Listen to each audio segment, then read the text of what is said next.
Can you hear me? This is Unleash. Are you listening? Can you hear me? This is Unleash. Are you listening? Can you hear me? With your host, Brandon Tierney. In 3, 2, 1. They don't have it. They just don't have it. And let's face it, guys, our fears, or at least my fears, have been confirmed.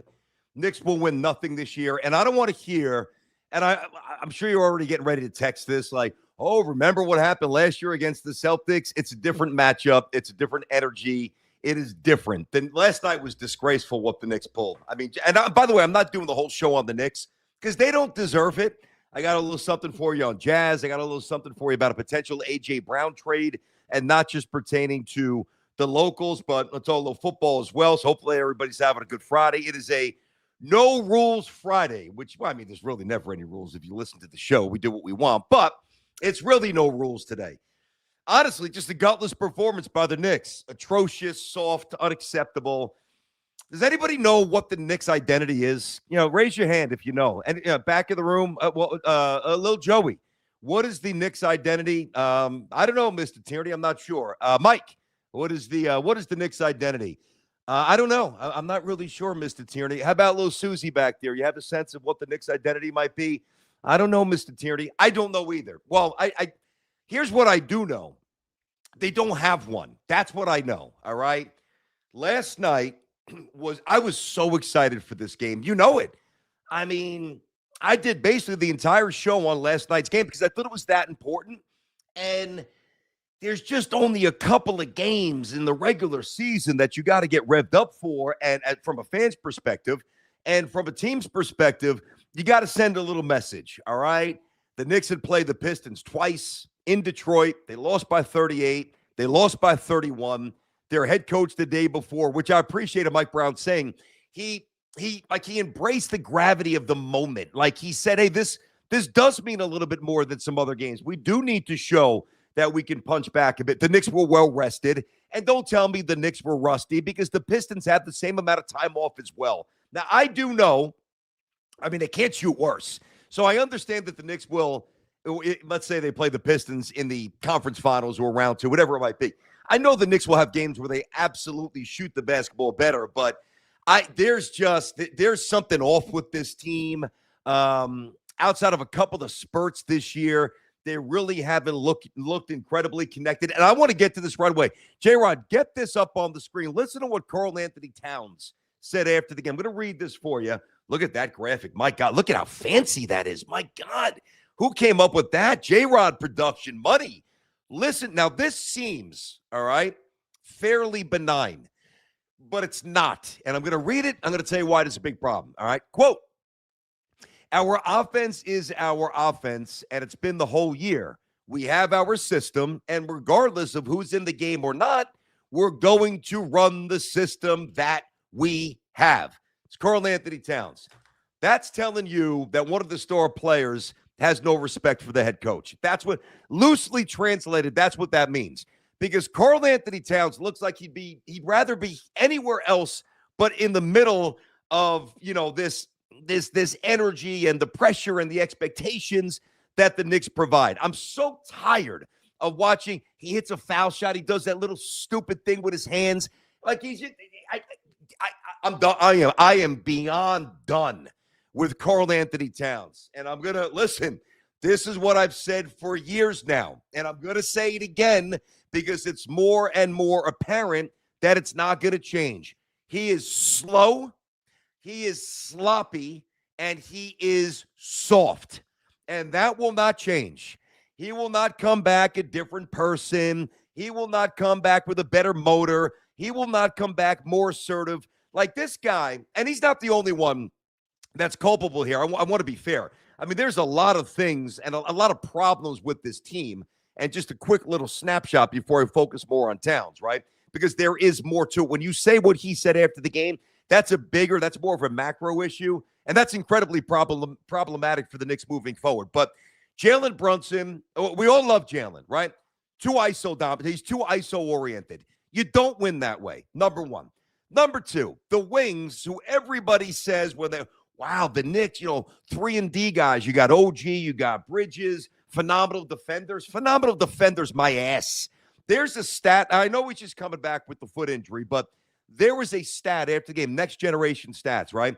Where when OG was guarding Cade Cunningham, who, by the way, is going to prevent the Knicks from winning a championship for the next 10 years. Like, he's the next Jordan. I'm not saying he's going to be as good as Jordan. He's the next thorn in the side like Jordan was for the Knicks. He's only going to get better and better and better, and the Knicks aren't beating him because he was by far the best player on the court, and he's just better than Jalen Brunson. Call him for what it is. You know, we can have a conversation. Is Jalen a superstar? Is Jalen just a star? Is he somewhere in between? And I love him. This is not to just air out grievances and become irresponsible. I love what Jalen Brunson represents, but his limitations are a problem. And that 6'5" beast who is getting better and more confident game by game, year by year, is going to be in the Knicks' way to get to the NBA Finals forever. So this team's not winning anything. Next year's team's not winning anything. I hate to be so negative, but they got problems everywhere you look. And the stat on OG, right, guarding Cade Cunningham last night, Cade Cunningham shot almost 60% on shots attempted where he was exclusively guarded by OG Anunoby, right? So, I mean, I don't really know what to tell you. I mean, why in the world should I get all worked up? And I am a little bit worked up, but, like, I'm going to do some other stuff today. Like, because why should I be the one seemingly to care more about the Knicks than the Knicks care about themselves? Why would I do that? That's the height of idiocy, to sit in a studio, granted with the reflection still banging off the walls and the lights. I know, we'll get it fixed, right? Why should I care more about the Knicks' plight than the Knicks? Now, I don't want to hear, well, he babysat him when he was young. Hey, Mike Brown, once again, you got your freaking face kicked in by the Detroit Pistons. What does Mike Brown do after the game? Yeah, good job, man. Laughing, hugging. I understand that you guys have a relationship, which I love this. This is the real human stuff of life. But push that into the tunnel, just like you didn't do with Draymond Green. I don't think there's a single Knick fan alive that wants to see Mike Brown yucking it up. And did you see how fast the MSG cameras cut away from that? I wanted to see his reaction. And he goes to shake Bickerstaff's hand, who's a great coach, but, well, really good. He got to win a little bit. Maybe great's a bit much, but a really, really, really good coach. And they don't mess around. I mean, he's got that team locked in, laser focused, tough. I mean, connected. This Pistons team, in a lot of ways, this Pistons team feels like more like the old 90s Knicks team than this team does, because they play with that kind of edge and that. And they didn't have two of their best players last night. They were like, the whole front court was in shambles. And you got Karl Anthony Towns prancing around the perimeter, flicking up threes, hitting a foul shot, doing whatever that stupid thing that he does with his. Wow, you hit a foul shot. When you are 15 feet away from the basket and you're basically 7 feet and your hand is the size of a tire, it's like me going into the playroom on this floor in our home and me shooting Nerf hoops with my son. A big damn deal. You hit a free throw. I can't take it anymore. And I really thought that visual last night was a rough one, man. Do you think that, I don't care if Pat Riley's son was on the other team, Pat Riley would have given him a stern handshake, a nod, hit him on the shoulder, keep it moving, go into the tunnel, and absolutely, once he gets into the locker room, eviscerate his team for playing that soft and that weak from jump, right?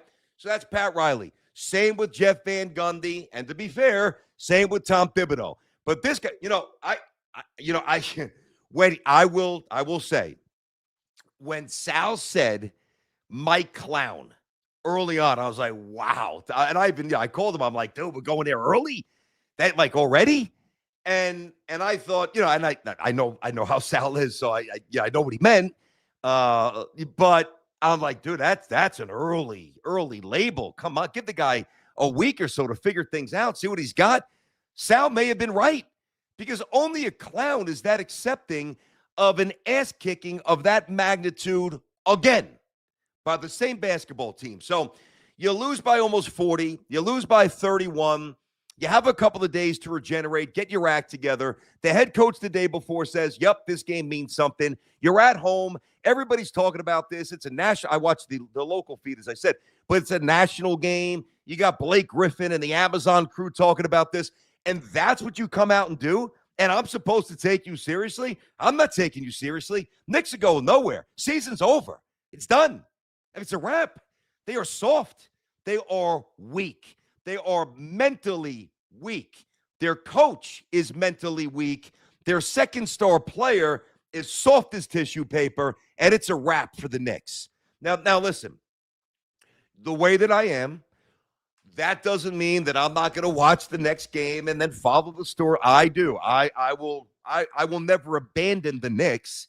And part of my love for the Knicks and part of my expectation for this crew and hope for this crew, well, it's coming out now, just like it came out yesterday in an anticipatory way. Like, hey, this is a big game. You got to show us something. Let's go. What are you guys made out of here? It's second half of the season. This is a team that's in your way. This is a team that you're 6 games behind in the Eastern Conference. You got to do something.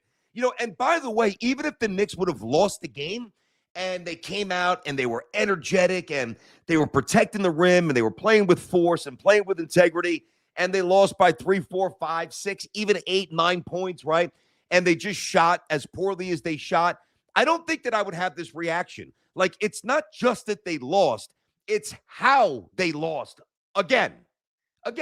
So, hey, if you are wired in a way that you are prepared to tell me, oh, it's the regular season. I'll get to these texts in a sec. Keep it up there, Jay.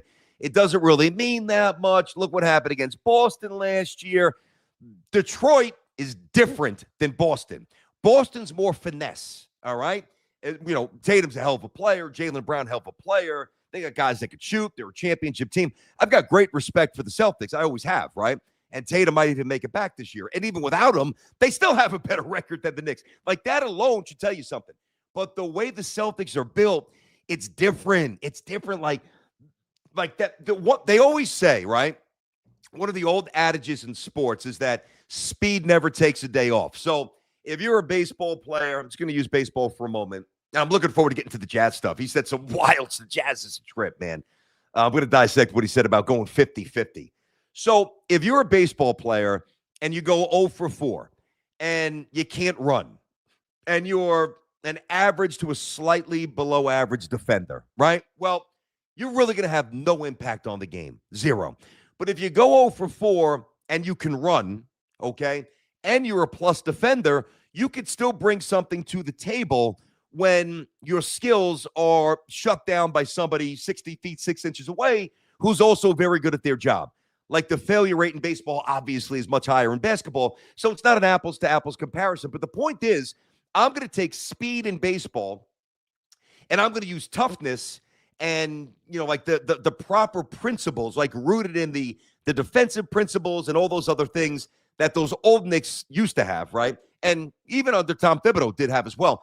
When you have those and you don't shoot well, you still have a chance to win because there's other ways to impose your will on the game. When the Knicks don't shoot well, when the Knicks aren't lights out from 3, the Knicks are a pushover. They're a bunch of softies. They're doing nothing. And it's high time that you know this. Like, if you don't see it by now, I don't know what to tell you. And hey, that's your opinion. I respect it. I think it's pretty clear what mine is. Team's going nowhere. Last night was the final fork for me. I'm still going to be rooting. I expect nothing. At this point, I'm not even expecting the Eastern Conference Finals appearance. That's how down I am on the Knicks. And I said a long time ago, I said, man, I love the Knicks. I root for the Knicks. I don't trust the Knicks. I don't trust this crew. Have I been proven wrong? If anything, it's been strengthened. They're getting worse, if you could believe that.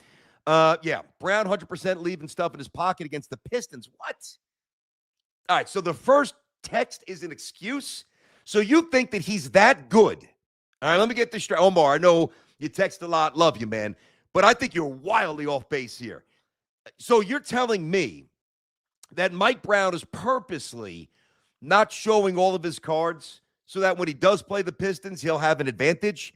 If you believe that, you're out of your mind because that's giving Mike Brown way too much credit. Now, again, I know he wasn't their first choice. He wasn't my first choice. I did think it was time to move on from Tom Thibodeau. I thought Sal was nuts when he called him a clown. Like, I certainly believe he's better than that. But to think that he's that next level, no, stop, dude. Now you're fooling yourself, and now you're just making stuff up because that's not even remotely applicable. Yeah, he doesn't want to show too much. That's what it is. Come on. Are you serious? It's not. I'm not even talking about schematics. I'm not even talking about substitution patterns. I'm not talking about allocation of roles right now. I'm talking about the dudes on the court getting punked again and again, accepting it. And then their head coach laughing and smiling 1 second after the buzzer sounded and the boos rightfully rained down on the Knicks. This is a team that's going to click in, get lost. I don't mean you, Omar, but get lost like with that philosophy. Not happening. The East is not as easy as it looked a couple of weeks ago. Tatum's back. I don't know if he's going to be back in a week. I don't know for sure he's going to be back. I know he's practicing with the G League team. There's a thought he's definitely not coming back in a week. That's not even close to being right. There's a thought he might make it back for the playoffs there. Boston will not be easy. I agree. Cavs look better with Harden. I agree. Detroit and Indy give the Knicks fits. All right, Indy's not a playoff team, but I get it. Not easy at all. True. But you know what? If the Knicks were built differently or if their best players were a little bit better or wired differently, it would be an easier road because you had 40-something games where the Cavs didn't have Harden. You've had 40, whatever, 50, whatever the 50 games, something like that, 50-plus games where the Celtics haven't had one of the 6 or 7 best players in the NBA in Jason Tatum. You know what I mean?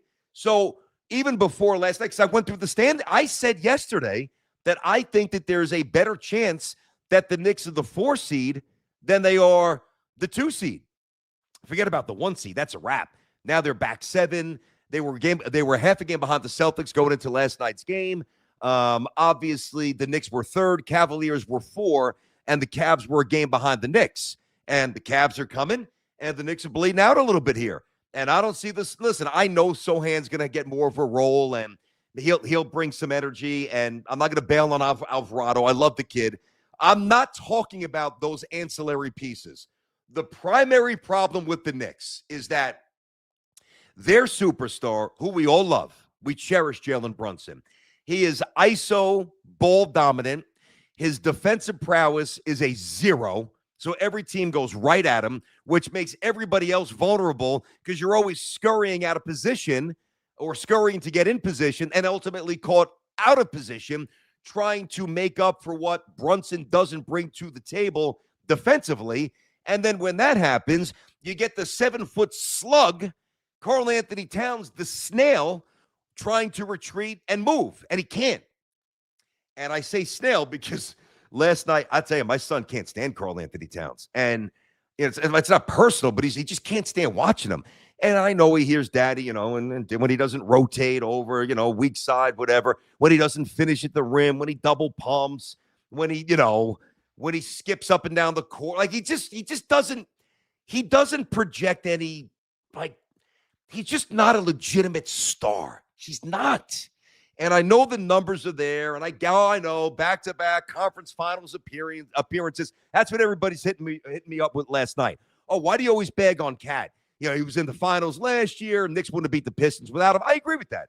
I'll give credit where it's due. Hit some big threes, no doubt. The problem is it's not consistent enough. See, to be a superstar, you've got to be physically and emotionally reliable, meaning your game can't fluctuate where you take 6 shots one night and then you get 20 the next. You got to demand the ball. Does Karl Anthony Towns look like he posts his big ass up and says, give me like old school once in a while? I know the days of Patrick and Moses and Hakeem, planting their ass into somebody's stomach and give me the ball. And then the point guard, Stockton, I know that that's over. I get it. But there's still the way to be demonstrative on the court and let your guys know, give me the fucking basketball. Give me the ball. And he just doesn't do it. And he's never going to do it. So come on, guys. Come on. I wish it was different. And I could promise you there's going to be a point this year where it's going to look different. And the regeneration will kick in. And those of you who, and most of you are down, and rightfully so, you know where I stand. Geez, if that's not clear, I don't know what to tell you. But I think many more of you are with me than not. I'd say 80%-ish, 75 agree with me. And I don't even need that. I'm just kind of reacting to your reaction last night, so far today. And I do think of that 70-ish% that are with me right now, what I think is going to happen once they win 3 or 4 in a row, Cat hits a couple of threes, Brunson drops in a 40 spot, which he will. Oh, here come the Knicks. Yeah, great, until they play the Pistons. And then the Pistons will walk on the court, they will look them in the eye, and they will know that they own the New York Knicks. They own them. The Pistons know it, and I think even more frightening, the Knicks know it. And the Knicks aren't even trying to do anything about it. They are accepting of that ownership. So you tell me. It's going to change? Really? No, it's not. Scene Dog Channel. Cat getting the Lindor treatment from BT. I mean, listen, it's oh man, it's a little different in the sense that I've never once questioned Lindor's effort. I questioned maybe hit from one side of the plate. Certainly, I've questioned his defense. Certainly last year, never before that. I've questioned his leadership, which I stand by. So I know that's funny. That's a good text there. But it's not quite the same. I'm not trying to equivocate the two. I never look at Francisco Lindor ever play baseball and say, man, I need more energy. No, I need a better start in April. I'd like to be a little more consistent so that there's up and down. April, ice cold, May, kind of cold, June, hit 330, player of the month. Can we get a little consistency? No, Cat's different. Cat's motor is different. And I have learned a long time ago, this applies to young kids that I coach. This applies to dudes I played with back in the day. You either have a motor or you don't. Period. You get let go from a radio station, right? And you say, let's go. I'm ready for the next challenge. Or you sulk. I got screwed. What do I do? Woe is me. No. You're either a winner or you're not. All right? And Cat is not the ultimate winner. And I don't care who hears this, and I don't care what you think. There's too much evidence to the contrary. I would love to be wrong. I would love, if I had a little pin, I had the thumbtacks in here from when I was trying to fix the lighting, old school, but I had to put them away. If I had a tack in here and I had the ability to just prick my finger and sign a contract in blood right now, that would say, BT, you were dead wrong. I would sign it happily. I would sign it with great pleasure. I really would. It's not happening because even if he shows up in round 1 against whomever, is it going to be there the way it needs to be in round 2? Is it going to be there in the conference finals? Is it going to be there in the NBA finals? The answer is no. And listen, when there's a randomness in baseball. And I think that the Yankees at times get unfairly criticized. And, I've got issues with the way Cashman builds the team and all that stuff. But there is truly a randomness to baseball. There's no randomness in the NBA. You get a 7-game series. You get basically 2 weeks, 10 days to prove that you're the better team. That's it.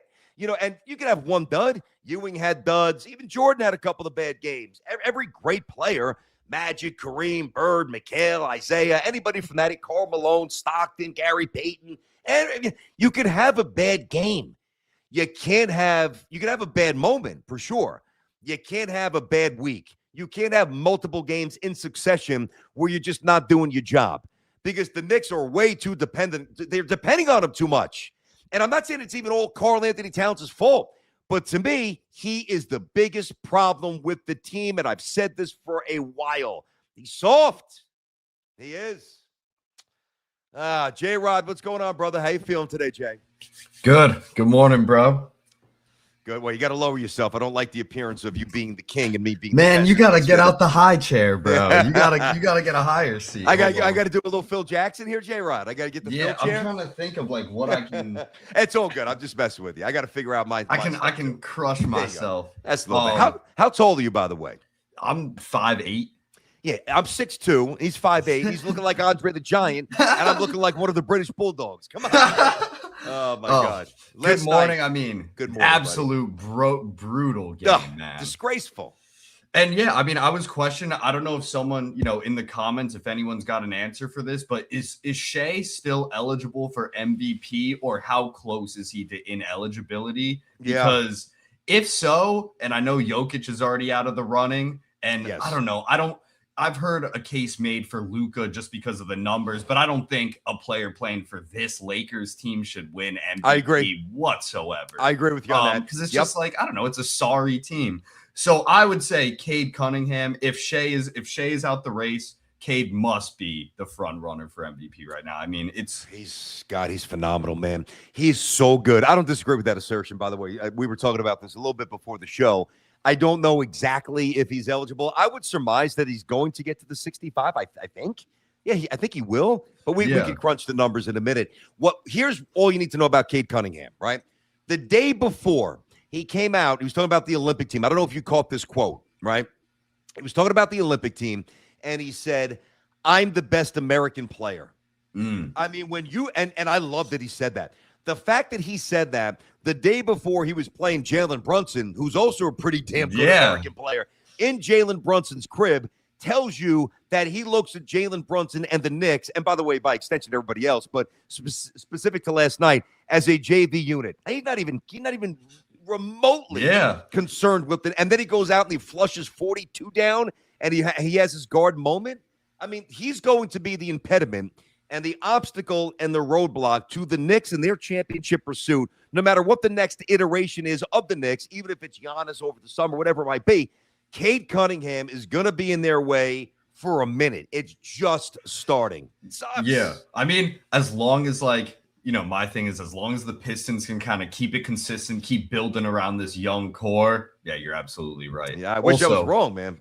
Shout out Omar. SGA has only missed 7 games, so he has 10 more he can miss. Okay, so based off that, Shea is probably going to take it home again. He's going to remain in the conversation. But I'd say, honestly, Cade can definitely make it interesting towards the end of the season. Okay, let me let you guys know what's coming up here. Obviously, go a little bit more with the Knicks here. Knicks are a theme throughout the show. If you guys want to chime in with the text here, I'm going to get to the Jazz stuff in a moment. I've got something on a potential A.J. Brown trade as well. So we're not always going to do local stuff. We're going to, obviously, when there's national stories out there, and I saw something pretty interesting with A.J. Brown, I will get to that as well. Now, it is a No Rules Friday, all right? And we obviously read a lot of text throughout the show. There's one rule here. When it comes to a No Rules Friday, at the end of the show, and I'm going to have J-Rod collect them, but it's got to be a super chat. And you can ask me anything you want. Like there's literally a No Rules Friday, AskBT, hashtag AskBT. All right, we'll do that the last 15 or so minutes of today's show every Friday. So get them in, collect them. J-Rod's going to be on top of that. J-Rod, before you start doing that, do me a favor. Just throw that quote board up once more for Cat, because I want to just finish with that point and give you why this is a really, really big issue, guys. All right, so our offense is our offense. It's been the whole year. We have our system, and regardless of who's in the game or not, we're going to run the system that we have. Keep that up for a sec. We're going to run the system that we have. Has this once this year sounded like a man who either knows what his role is or embraces his role or likes his role? Think about what he said in training camp. He flat out said, literally, I don't know what my role in the offense is. Well, now what he's saying last night, he knows what his role is. He just doesn't agree with it. Bang! Shots fired at the head coach. Cha-ching, cha-ching, cha-ching. Shots fired. So there's a real disconnect. Karl Anthony Towns will not be on the Knicks next season. You could book it. And if he is, Mike Brown will not be coaching the Knicks next year. And I'm going to actually have Cat's side here for a minute. You can get it down there, Jay. Good stuff, man. So love the American flag there, too. That looks great. So the great thing, or the thing about great coach, and nobody's sitting here saying Mike Brown's a great coach, obviously. He's not a horrible coach. I think he's good. He's good. And I found them interesting given the contrast in style, presentation, demeanor, the way, just the way he runs the team offensively. I thought it was a good time to get something opposite of Tom Thibodeau. I may be wrong. Knicks get bumped in the first round, dead wrong. Knicks get bumped in round 2, I'm wrong. All right, and I'll own it. But what word Jay, I don't want to put Jay on the spot. We haven't been together long enough for him to really know this. But next time I ask him, he better get this right. And he will. So to me, what is the best characteristic of a coach? I've said this for years, all right? And it's not like schematics or it's not dealing with the press if you're a New York coach, because these are all important things here. The word is adaptability. Are you adaptable to your roster? Or are you so fixated on the system that you run that you're going to shove it down everybody's throat? Now, I want to use an example here, and I'm not equivocating the two by any stretch, Pat Riley and Brown. But think about Pat Riley with the Lakers back in the day. Very different NBA, as we know. You had, I think, the most underrated, overlooked superstar in the history of the game in Kareem. And I really think Kareem's the second best player of all time. I think it's MJ, and then I think it's Kareem. So you have Kareem in the post, right? You got Magic, obviously, 6'9" prototype. You got Byron Scott, James Worthy flying down the wing, Michael Cooper, defensive player, could run. Like, you've got that crew, right? And they're running and showtime. Now, of course, you get the ball into the captain here and there. He was a little bit older at that point, but you need a late bucket, sky hook, favorable matchup, dump it down to 33, go to work, right? Bang it in or get fouled. Or then pass on the cut and get a layup, right? But they really look to run. And Pat Riley, that was one style, all right? He looked at his team when he came in for Westhead. He's like, all right, we got this, we got that. And he ran a system that was very counter to Westhead, his predecessor. So he looked around and said, all right, I got guys that can run up and down. We're moving. And they look to score 130 points every night. Showtime was born, layup line, dunks, alley-oops, fun, multi-time champion. So that was one style. Then he comes to the Knicks, and he looks at the roster, and it's a bunch of grinders and a couple of plotters, even though Patrick was still young, where Pat could still run. But, Oak wasn't fast. And then eventually Mason, who was a great athlete, rest in peace, Mace, got out there, strong, thick, could pass, could handle. And you had a little bit of everything. Like Derek Harper was 33, so not as quick as he used to be. So he adapted to the roster, which was completely different than the one he had with the Lakers. And instead of trying to score $130 and win that way, Pat Riley tried to win 89-81, 83-79, 90 on a good night, 92-0 shootout at the Garden. Knicks dropped 92 to 87. And then he went to the Miami Heat, and he had kind of a hybrid, as I describe it. Definitely didn't have Showtime. Definitely had some guys who weren't afraid to bang for sure. So, et cetera. But he also had kind of a hybrid, like a kind of a mix. And he incorporated a style that was kind of a mix. Now, when they played the Knicks, it was very reflective of, because it was just kind of a mirror image, similar philosophies about toughness with Riley and Van Gundy. But that Heat team was able to score, not against the Knicks, against other teams more easily than the Knicks were for the most part, even with the great Patrick Ewing. Adaptability, right? Lakers Showtime, Knicks half court, beat the shit out of you. Heat, a little bit of everything. Well, what Karl Anthony Towns just said with that quote is that his coach has no adaptability, and that's a massive problem. So that is very alarming. And I believe I'm not going to say, I won't get back into this Mets thing. Oh, there's locker room issues. There's internal combustibility. No, but I think that there's a disconnect philosophically. I think the Knicks players like each other. The Villanova crew gets along. Alvarado's going to fit in. Sohan's going to fit in. Those guys will accept their role. Kolek is going to do whatever the coach tells him to do. He's going to bust his ass in practice. I don't think there's any problems, but it's not as good as it should be. Because when you have your star, one of them, basically, now he didn't say, he did, that's why I'm translating it for you. He didn't, and he's too good of a guy, even though I bang on him a lot. He is a good person, and he is a good pro. He's not going to say something that is so out of bounds where it's wildly, it's the main story. He's not going to throw it up in flames. He's a smart dude. And I remember meeting Karl Anthony Towns right after he left Kentucky. And Tiki and I had him on our national show. I think he may have been in for the draft, actually, when he went first overall. That was a while ago, obviously. And we had him on the show when we met him. Great guy, great, terrific young man. And he was telling us how he wanted to be a doctor. after he, was done with basketball, a surgeon. Like, he's an incredibly intellectual person. And I know that I get on him from a basketball point of view, but it's never personal. Understand that. Like, his basketball stuff drives me nuts. Never personal. I think he's a fantastic human being. So I say that because he's not going to be the guy who colors outside the lines and says something so inflammatory that it's now a 3-day story and the Knicks have problems internally. But he is smart enough to manipulate his words and tell us what he's feeling without taking a sledgehammer to the situation. And that's what he did. J-Rod, get that up once more, my man.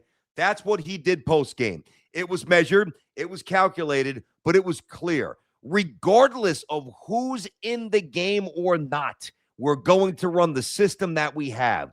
Bang! Shots fired. Problem, Towns, Brown. Problem, Knicks. All right. Crazy, crazy disappointing. Lose again. Weren't even competitive. Jeez. All right. So let me get a little baseball here for you. By the way, it is as I said, a No Rules Friday. Get those hashtag SBTs going, whatever you want, I mean, obviously, there's like a slight limit here as to what I would divulge, but it's generally pretty free flowing anyway. So get him in. Jazz Chisholm. Jazz is an interesting dude. I mean, he is electric. He is incredibly gifted. I also don't think he's going to be on the Yankees very long, and that's based on conversations I've had. I'm not saying that can't change. Whatever. I know the Judge has been working with him, and he even said that. He's learned a lot from Aaron, the quiet captain of the Yankees. Jazz said something yesterday that I love and I hate. Let's get it up on the board there, J-Rock. Can you get that Jazz cut up there? There we go. Oof. I mean, aside from the Marlins helmet, it's a pretty sick-looking graphic. Well, I mean, look at this. I think we're doing a real show again. I mean, listen, every day a little more, right? A little click by click, a little brick by brick. Now, boy, J-Rod, quote, real life. Let's just be realistic. I got all the tools for it, talking about a 50-50 season. I got the speed. I got the power. I've got the eye at the plate. All right. I've got the defense. I've got everything to accumulate a 10-war season. All right. Goes on to say, you're looking at the second one, and that was a direct response to him going after and being the second. I guess he didn't know that Shohei was the only one. So when he was asked about it, I guess the reporter then said, hey, there's only one person to do it. That's Shohei Ohtani a couple of years ago. And he's like, well, I'm going to be the second one. You're looking at the second one. I mean, we should only all be that confident. I mean, real life, let's be realistic. I mean, this guy, he just oozes confidence and style and talent and skill. He's a wildly talented person. The speed, the power, the eye, all that stuff. We're good, J-Rod. You can keep it off. So, all right. Now, I love it because I love confident athletes. And I also love it because when was the last time you've heard a Yankee, let alone a Major League Baseball player, be like that brazen, like that predictive there, that bold? I love it. It's kind of like Reggie. It's kind of like Ricky. Problem is, he's not Reggie, and he ain't Ricky. Now, can he morph into something in between? Ah, man. So, when I saw it, I'm like, all right, attaboy, lean into it, accept it. But there's such a gap from what he's done thus far to getting to 50-50. I have to wonder if it changes his approach at the plate. And that's the one part that I don't like, because if he's so wrapped up in the numbers, and he said something else, and, this is part of the Jazz experience, equal parts everything. But he said, and I paraphrased, but it was he was talking about the MVP. This was a couple of days before. I think it was a separate conversation. He said, if I don't win the MVP, I'm not going to be complete, or, my career won't mean as much. I mean, I would prefer to hear somebody say, if I don't win the championship, it will be incomplete. I won't feel quite the same way. He inserted MVP for, World Series champion, which gives you a little look into, Jazz. It does. It gives you a look into Jazz. I mean, I think he's more about Jazz than he is the team. And that's one of my issues with Jazz. So he's a free agent after this year, unless the Yankees were to strike a deal with him, but which they're not. He's not going to get an extension. That I know. Like, if I'm off base on the Yankees trading him at the deadline, which I think there's a good chance that they will if things aren't going right, or there's a better trade to make. They're not giving him an extension. So eventually he's going to be an ex-Yankee, right? So he's got a career-high 31 home runs. He's a lifetime 248 hitter. He's a lifetime 316 on-base percentage guy, which stinks. And he's got an OPS lifetime of 770. Now, Yankee Stadium, you got Aaron Judge, you got a better lineup around you, maybe better coaching, whatever, different philosophy with the Yankees than you have with the Marlins. I know a lot of the veterans didn't treat him well. I wonder why. I mean, when you're walking around as a 21-year-old kid, like, you Hollywood, whomever, yeah, I could see some eyebrows being raised in that locker room. You got to comport yourself with an ounce of humility, That's one thing when you hit the level and you want to be that guy like Reggie, okay. But before you hit the level, if you're walking around and you're projecting that aura and you haven't quite gotten there yet, I don't know. All right, so the thing about, like, he's tempting history and he's tempting fate, and I do like having target goals, and I do appreciate him being so specific. I really do. Understand, though, how, forget about 50-50, there's only one person to do that, how infrequent 40-40 is. Now, if he doesn't get hurt again, or if he doesn't get hurt last year, he probably does hit 40-40. He probably does hit that benchmark. So you've had Canseco in 98, you had Barry Bonds in 96, you had A-Rod back in 98, you had Alfonso Soriano for the Nationals in 06. Those are the 4 40-40s, and then, of course, Acuna and Ohtani. And Ohtani, the lone 50-50. Now, think about this guy. He's talking about, what is this? Whatever I want. And then I'm waiting for the super chat there. I mean, again, if it's too nuts, I'm not going to hit it. But, roll the dice and see what you got. When your highest WAR is 4.2, and you're talking about a 10 WAR, that strikes me as incredibly ambitious. I mean, again, I don't mind it because, like, one thing that we can't do is, and a lot of us do it, and I've done it, and I just think it's really inconsistent. I think it's kind of unfair. Like, what we can't do in one breath is talk about the homogenization of athletes, right? And, there's the personality homogenization, but now there's also the style, the hitting style, which has also been homogenized because there's just, 2 or 3 basic core principles that are taught from the younger levels. And, think about all the wacky batting stances you had back in the day. Ricky with the crowds, Donnie would do this and he'd get really low. You had Darryl, who was up high and very erect at 6'6", and, that bat was more straight up in the air and the waggle, and he had a little bit of a hitch. Dave Winfield absolutely had a massive hitch from the right side. Just crazy. Rod Carew was kind of, it was kind of like the bat was really limp and he would just kind of flick it. Oh, I got all the batting styles. Bogsy, so many different unique batting styles. You really don't see that today because so many principles are rooted in, you ready? Hit the bell, launch angle, yay. Let's try to get the ball in the air, hit a 420-foot home run, and if we don't hit a home run, and I'm not just talking about the Yankees, I'm talking about everybody, organizationally, we are okay if you strike out. Because our nerds, our mathematical geniuses who couldn't differentiate between a 4-seamer or a 2-seamer, if you put a gun to their head, these are the geeks who are basically ruining baseball. And you've got front offices listening to them. Now, I love the numbers. I mean, I'm having fun with the geeks. I mean, they are geeks, but I'm having fun. So don't take it that seriously. But I would love a middle-of-the-road embrace of old-school core philosophy and the infusion of the numbers. Like, the numbers matter. If you're talking about revolutions, RPMs on a baseball from a pitcher's point of view, and if you're chasing, whether it's 22 or 2300, spin rate and all that stuff, well, that stuff matters because the revolutions, there's a correlation to drop and all those, and those things are provable. I'm not talking about that stuff, right? But somebody like a Jazz Chisolm, I really think, like, if Jazz was drafted in the 70s or the 80s, maybe even in the early 90s, I think he'd be such a different player now. I think he'd probably be a 285, if not better, 290 plus hitter with a much better on-base percentage. He'd be like Vince Coleman, not quite Ricky, but like, Vince Coleman, one of those dudes stealing 60, 70, 80 bases a year. And, instead of hitting 31 home runs or 35 or 40 or 50 like this year, whatever he's going to try to do, he'd probably hit 17 to 20 which means there'd be more contact, which means the on base would be higher, which means there'd be more steals. So it's not even Jazz's fault, the holes in his game.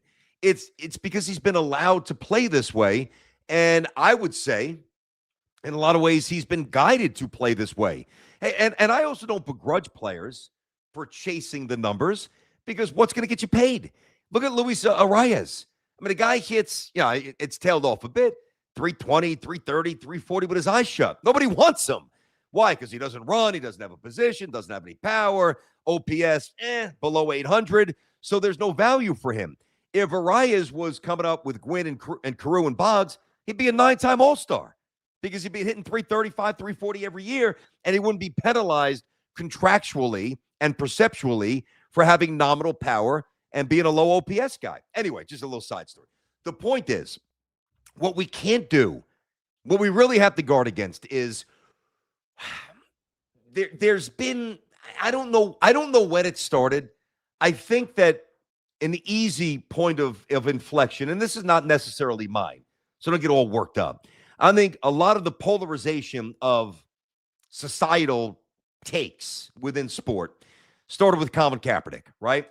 And then there was certainly a demand for players speaking out, and now there's a bit of a pushback and whatever. But what's happened over time is we have become so critical of players that everybody's afraid to open their mouth. They're afraid to say anything because, my boy Stephen A. and before him Skip, they're going to pound them and they're going to crush them. And you're going to see the quote, on TV and gazillion clicks and tweets and retweets and likes on social media. And that player probably doesn't want to deal with it. So I appreciate the originality and the personality of Jazz Chisholm. I'm not trying to dial him in. I'm not trying to reel him in. I'm not trying to homogenize him. I'm not trying to dumb him down. I'm not. I love it. My fear is, that's why when I presented this to you, part of me loves it, part of me hates it. When you say you're going to go 50-50, at what expense? Like, at what expense? Because to hit 50 home runs, and, that's 19 more than the most he's ever hit. And before last year, it was 24. I know, different ballpark. I get that. But now to get from 31 to 50, what are you doing to change your swing? You're already very rarely on base. You already strike out a ton. So what are you willing to sacrifice to make those words seem prophetic? That's what I worry about. It's also a contract year, so he's going to be airing things out. And Jazz Chisholm can go, let's say, and he won't. I don't think and I'm rooting for it. I don't think he will. 40-40 wouldn't stun me. High 40 steals, low 50 steals, low 40 home runs. I think that's somewhat plausible. But I still don't want Jazz Chisholm up in the ninth inning, down a run with a man on base and 2 out or 1 out against an elite closer in a playoff game. Do you? I don't want him up there. I want a different approach up there. I want a different philosophy up there. So that's my issue with that. But I really do. I think Jazz's bounce, for lack of a better word, is really good, not only for the game, but it's good for the Yankees. Yankees are very corporate, and they always have. A little less so now, certainly with Jazz. But, think about it. It's like the Yankees too often, they've been a conveyor belt of very bland personalities. Jeter was bland, even the champions. Mariano was bland, and it's okay when you're winning. But when you're not winning, even Aaron Judge, and I don't mean the way he looks and he moves with a certain style and grace, and Judge is the best. But he's not that outgoing type. He's not going to hit a ball 460 feet and flip his bat. And I'm fine with that. I like that, actually. Just, do what you do. Flip the bat and stare and, hit his chest and bounce around unless somebody throws at him, maybe he'll stare at you like he did up in Boston. But he's a very simple performer in that regard. And I think you need that edge, especially over the course of a long baseball season where it gets a little boring and, repeat, rinse every night, 162. So every team needs a guy like Jazz. But what he's chasing, to me, is a little bit beyond the skill set, and I think it might be counterproductive. Love Jazz, but got to pick the average up, become a situational hitter, just get on base. Not going to happen, Dave. So think about what we just talked about And what get the quote board back up there. I love it. Let's go. Quote board time. Yo, look at that. Look at that. So you want this guy to turn into a situational hitter? Yeah, Levy, made on second base. I just said I'm going for 50-50. I'm in a contract year. I'm looking to get paid here. I'm playing for the Yankees, and I've already got as much style as Willie Mays Hayes. And you say this, and you think he's going to just look for a pitch to hit a two-hopper to second to get the guy over to third base or to lift a little fly ball to center with a man on third, less than 2 outs? Real life. Let's be realistic. I got all the tools for it. I got the power. I got the speed. A little premature with that, J-Rod. Come on. J-Rod's having a little bit of a bada booms day today. You know? A little bit. There you go. The plate discipline, the eye at the plate, the defense. Well, I mean, the plate discipline, that's a bit overstated because you wouldn't strike out 150 times and have a 316 on base percentage if you have better plate discipline, to be fair. But yes, I do have everything to accumulate that 10-war season. You're looking at the second one pertaining to the 50-50. All right. I mean, bold words, bold player, electric talents, not exactly what I would do, what I would say. But we have gotten away from those personalities. So I'm not trying to police the sport of it. I like it. I do. But it's got to be within the context of, operating from a team perspective. Think about this. Imagine what's the difference? You tell me. J-Rod, let me get you in here for a sec. You're a big basketball fan. Mm-hmm. What's the difference? Is there a difference? Let me take, I could go with Kobe or I could go with Allen Iverson. Pick one. Let's go with AI. I think it's a better comp, right? If Allen Iverson said back in the day, I'm going to average 50 this year. Mm-hmm. I'm going to average 50. Well, okay. I mean, go for it. And you would think that on some level, if he does average 50, it would give. Oh, hold on. Your mic just got muted.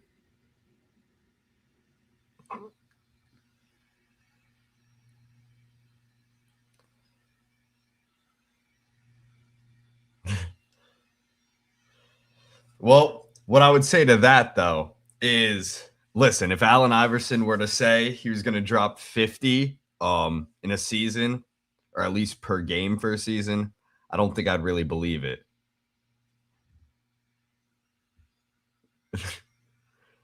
Hold on. BT fam, give us 1 second.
We shall be back momentarily. Hello? Yeah.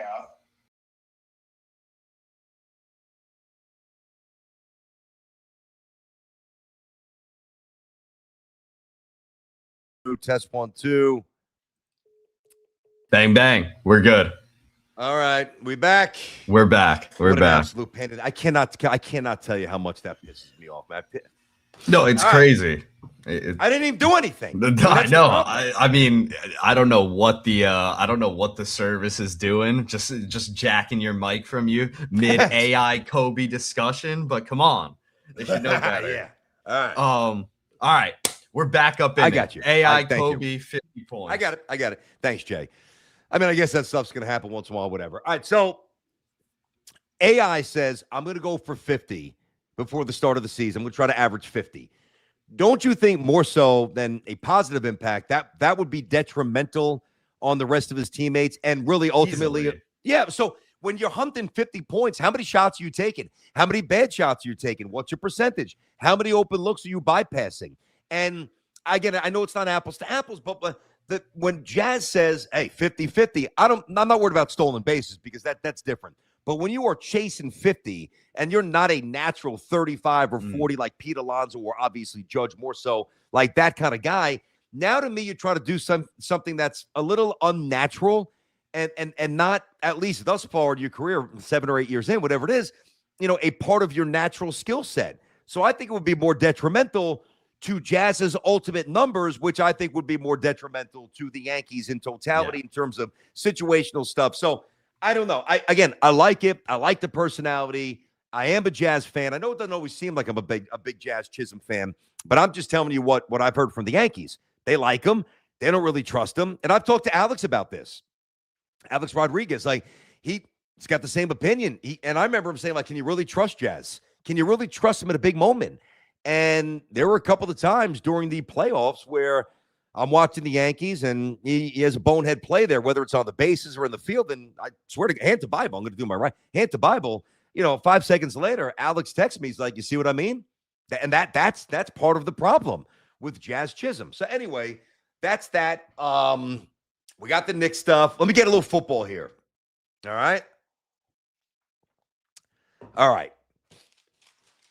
Hey, by the way, Jay, I do have a question here. When that happens, right, and the stream gets interrupted, will that now be like 2 live streams, or is it all one continuous live? No, it's still one. No, it's still one. But I could also just cut that little section out too, if we want to. Yeah. Maybe cut out some of those other mistakes that you made while you're at it too. Got you. J-Rod. No Rules Friday here on Unleashed. Did you have something else to say to me to jump on you? No, nothing. Okay. Well, Jazz pulling the plug on the feed. There you go. Hey, let me tell you something. If Karl Anthony Towns didn't pull the plug on the feed, now I don't know why Jazz would be inspired to do that. I mean, if anybody would want to get this show off today in particular, you'd have to think it was Cat, who, I don't want to say I buried him. Like, I'm not trying to talk tough. I'm just talking honestly. I'm talking real. If you missed the Knicks stuff at the beginning, you want to make sure you come back, you check it out, and you get into that. All right, so NFL. And then we'll get to those Ask BTs, hashtag Ask BTs. Get them up now. Those are the super chats on a Friday. That is a No Rules Friday. Hit me with whatever you want. Now, the NFL season. See, this is what I don't understand. Like this, so many things about the NFL are confusing / frustrating. Like the language in the contract, guaranteed money, workout money. Like, why the hell am I going to give you a $500 or $1 million workout? I mean, I know the reason, but why did it get to this point where I got to give you $500,000 just to show up and lift weights twice a week at the facility? It's your freaking job. I don't, there's so many things about the NFL contracts that are, even for me, and I do this for a living, are incredibly nebulous and confusing. And to me, I think unnecessary, but that's just a little side spin there. But I think this is also unnecessary. So the March 11th is when the new league year begins. I mean, it couldn't be the day after the Super Bowl. Is what March 11th? Wow, what an arbitrary day! Like, what the hell does that signify? All right, turn the calendars. Get the champagne, get the poppers out there. Happy New Year, NFL! March 11th. Anyway, that is the new year for the league. There now, no trades or anything of that matter can happen until March 11th. But here's the other kicker, and this is frustrating as well.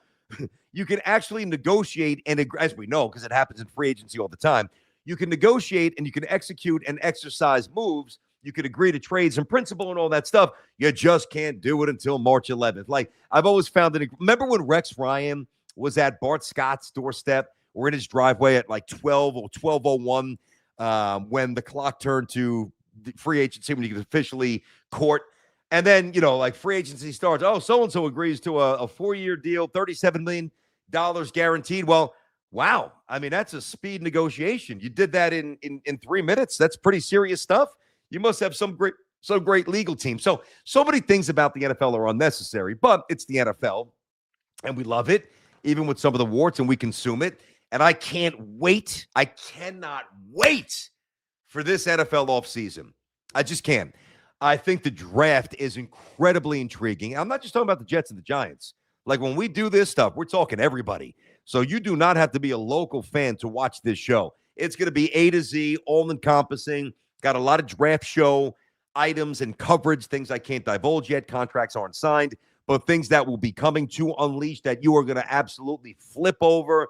And it's going to be great content, right? I love the draft. I've been to the draft a couple times. I've covered the draft a lot. And, you know, if you're new to Unleash, and I know many of you follow me from previous stops, whatever, but if you're new to this, maybe you saw a short on Instagram or you just stumbled upon this on YouTube. First of all, welcome to the show. And even though I'm a New York guy, based, and that's where I'm from, in terms of the NFL draft, I mean, I start looking at mock drafts before the NFL season starts because I like to be able to connect a thread in my mind because it's so fluid. I love to see like what quarterbacks are ranked where, what the anticipated first round. Like I've already looked at mocks for next year, just like on a very cursory level because it changes so much, but it gives me a bit of a database that I can build up on. And what I really like, of course, the quarterbacks set the market there. That's the sexy stuff. But I also like to get a sense of, is it a wide receiver draft? Are there 3, 4, or 5 defensive edge rushers that are going to shape this to be a defensive draft? The way I love it. I absolutely love it. Right. So I say that because I want to get to AJ Brown here. Now, again, if this, and I don't know if they're going to deal him. Howie Roseman said last month they're not. Howie Roseman smartly is in the business of accruing really good players, not getting rid of them. That's one of the reasons why Philly is really good. And Howie Roseman's one of the best executives that I've ever seen. He's phenomenal. I mean, what he does is tremendous. I wish the Jets had Howie Roseman, even though I do like Moochie. Anyway, so March 11th, things are going to start getting wacky. Do I think that A.J. Brown is going to get traded? I think more no than yes. But anytime you talk about this stuff, as we know, it only takes one interesting trade to get somebody to really think, blink, and eventually say, you know what? All right, I wasn't necessarily compelled early to move so-and-so, but this team really gave me something to think, like with maybe the Jets with the Colts there. I don't know that they really wanted proactively to move on from Sauce or even Q with Dallas, but once the phone starts ringing and somebody hits you up with something that's just really just too much to pass on, you make trades. That's how it happens. So I think that the enticement for A.J. Brown could be there. Now, teams that I think could be in the market for him. I think the Browns, I think the Bills, I think the Ravens, I think the Pats. And I did see something. I want to be fair. I'm never in the business of taking something from somebody and pretending it's mine. All right. I do a lot of research. I watch a lot of stuff. Half the stuff out there is idiocy at this point. It's a complete waste of time. But there's also a lot of good stuff out there. And I saw something, I didn't see it on TV, but I saw an article on ESPN.com. And it was basically a collection of several former GMs and personnel people. And they put together a list of teams they thought that could go after AJ, and more specifically, what they thought it would take to get AJ Brown. So, and then I want to at least tie it in a moment to the Jets and some other teams. Now, their list actually is largely like my list. I've got a few other teams, but they had the Browns, they had the Bills, they had the Pats, they had the Ravens. Now, for the Browns, and it's pretty basic stuff. So they think the Browns, 24th overall pick, first round, straight up, AJ, boom, boom, first round pick. Browns could do that. The Bills have the 26th overall pick. They could do that. The Ravens, this was more interesting, is where I think maybe the Jets could maybe enter the conversation. So they had, as a consensus, the Ravens would give up their 2027 second round pick, a 2027 fourth round pick, and then wide receiver Rashad Bateman. All right. So you add a player who's good, and then obviously some draft equity. And then the Pats were thrown in there as well. 2026 first rounder, 31st pick overall, 2026 third rounder, and then a sixth rounder this draft coming up as well. Now, obviously, you're not going to give up Garrett Wilson, and there's other teams out there that I would love. Now, if the Giants were in the AFC or the Eagles were, to me, that would be a pretty decent fit because there's a lot of talk about the Giants maybe drafting a receiver. I don't love that myself. I don't love that. I think the Giants should absolutely go defense.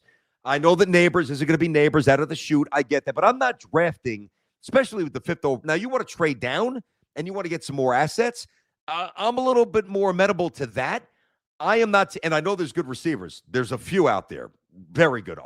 Arizona State, Ohio State, I get it. Washington. I'm not taking a receiver at 5 because when I hear people talk about the Giants taking a receiver at 5, I understand it's to help out Jackson Dart, clearly, but some of the reasoning behind it just doesn't make sense to me. I've heard people actually say, well, go out there, draft a receiver at number 5 because Malik Neighbors won't be ready, or if he is ready, won't be fully back to be a Malik Neighbors. Well, that's not why I'm drafting somebody 5 picks in, because the guy that you took a couple of years ago who was amazing, I think Malik Neighbors has a chance to be top 3, top 4, certainly top 5 wide receiver in the NFL for sure. You know, with better quarterback play, better coaching, he's on his way to being that if he heals properly, which he should. But I'm not doing that at number 5 just because he might be 80% in September. What are we talking about, man? What? I think that that's ridiculous. So I do think the Giants should go defense, as I've said. You even want to mess around, maybe go one more O-lineman, which is better, but it's still not an ultimate strength. I'm open to that. They're not going edge. I love Caleb Downs. Could go linebacker. A couple of kids, Reese, Ohio State, some others fit that bill. Jets might take Reese at number 2. I don't love that at number 2 for the Jets. The point is that if there is a window, now I'm going to just bring this to the Jets for a moment, to entice Roseman to trade A.J. Brown.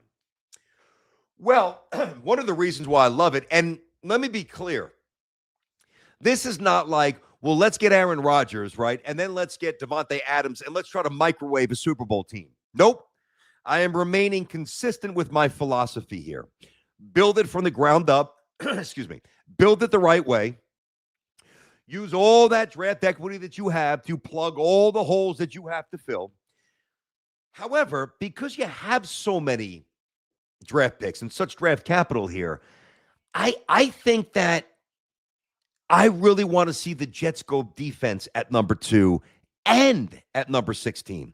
And if you could tap into, I'm not saying one of those first-round picks in 2027, but if you can creatively construct something here where there's a third that becomes a 2, along with a 2 in whatever year you want, and you bring in A.J. Brown now, well, now you don't have to draft a wide receiver at 16 because they're obviously not going to do that at number 2. And if the Jets were able to enter next season with, say, either Reuben Baines or even Reese, who I don't know if I love him. I don't know about that. Or Caleb Downs, who I do. And the Jets go defense, 2 and 16, and then maybe a little more defense later in the rounds. But now they bring in A.J. Brown. Well, now you got Garrett Wilson, A.J. Brown, Mason Taylor, outstanding offensive line. As I said the other day, if you missed it, I gave you a lot of juice and a lot of stuff on why the Jets need to retain Breece Hall. It's out there. Go find it. It's on this channel, right?